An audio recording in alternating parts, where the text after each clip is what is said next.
450 টাকা বাড়ি খরচ দিতে হয়। তার মধ্যে আম্মার ওষুধ কেনা লাগে 150 টাকা। 250 টাকায় পুরো ফ্যামিলি আমাদের চলে। দেশের এই অবস্থা হওয়ার কারণে না বাইরে যারা মাল কিনতে পারছি, না কাস্টমারকে দিতে পারছি। 600 টাকার মাল 1200 টাকায় কেনা লাগতেছে। ওই মাল আনিয়া এখানে কাস্টমারদের কাছে 800 টাকা বিক্রি করা মুশকিল হয়ে যাচ্ছে। দেশের এই অবস্থায় আমাদের সবচাইতে বেশি ক্ষতি হচ্ছে। আমরা গরিব মানুষরা যাবো কোথায়? আমরা না কোনো গ্যাঞ্জামে যাইতে পারবো, না কোনো আন্দোলন করতে পারবো। আমরা দিন কামাই করি, দিন খাই। একদিন কামাই না করলে দ্বিতীয় দিন আমাদের বাড়ির চুলা বন্ধ থাকবে। এই অবস্থায় আমাদেরই সবচাইতে বেশি বেশি কষ্ট হচ্ছে আর ক্ষতি হচ্ছে। হ্যাঁ, বিচার তো কাউকে দেওয়ার নাই, আর কাউকে কিছু বলারও নাই। সবাই সবার মধ্যে চলতেছে। গরিবদের দিকে তো কেউ তাকায়ও দেখতেছে না। গন্ডগোল, মারামারি, কত কি সমস্যা, তার কারণে আমরা বাইরে বেড়াইতে পারতেছি না, খাবার পাইতেছি না, খুব কষ্টে আমরা চলতেছি। হ্যাঁ, দুধ কিনতেছিল আপনার হইলো 50 টাকা, বিক্রি করতেছিল আপনার 30 টাকা 35 টাকা, তাও দুধ নিতেছে না মানুষ। আমরা যে কষ্টে আছি, একটু সেটা আমরা কাকে আর দেখাবো? লক্ষ লক্ষ হাজার হাজার লোক মারা যাচ্ছে এই গন্ডগোলের মধ্যে। কেউ ভাত পাচ্ছে, কেউ ভাত না পাচ্ছে। কত কষ্ট করি যে আমরা বেড়াইতেছি, আমরা কোনো ব্যবসা করে পাইতেছি না, আমরা কোনো খাইতে হাত চোখে দেখতে পাইতেছি না। আমরা আমাদের যদি ব্যবসা বাণিজ্য যদি না থাকে, আমরা করবো কি?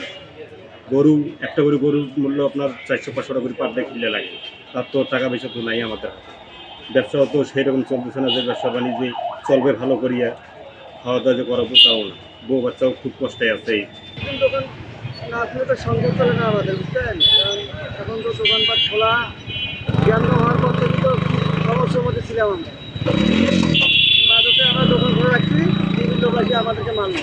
আমরা পেপার বিল করি, আমাদেরকে কিছু ওরা মারে, আমরা কার কাছে কিছু একটা পাবো? কারণ আমরা তো পেপার বিল করি, আমরা তো অন্য কিছু বিল করি না। ওরা তো বুঝতেছে যে আমরা পত্রিকার লোক, তারপরে ওরা আসে আমাদেরকে মারলো। এই বিষয়টা আর কেউ বললো না। আমাদের সব জিনিসেরই অনেক দাম। আমরা যে টাকাটা কামাই করি সে টাকা দিয়েই কিন্তু আমাদের সংসার চলাতে হিমশিম খেতে হয়। তারপরে আবার এই যে অনেক দিন বন্ধ গেল, দৌড়াদৌড়ি, দোকানপাট বন্ধ। এবং দেখেন এখনও অনেকটা, যদিও রংপুরের অবস্থা ভালো হয়েছে, কিন্তু রাস্তাঘাটে ওই রকমভাবে লোক সংখ্যা নেই।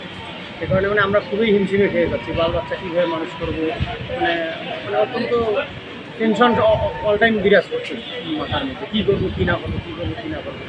দিন করি দিন খাই।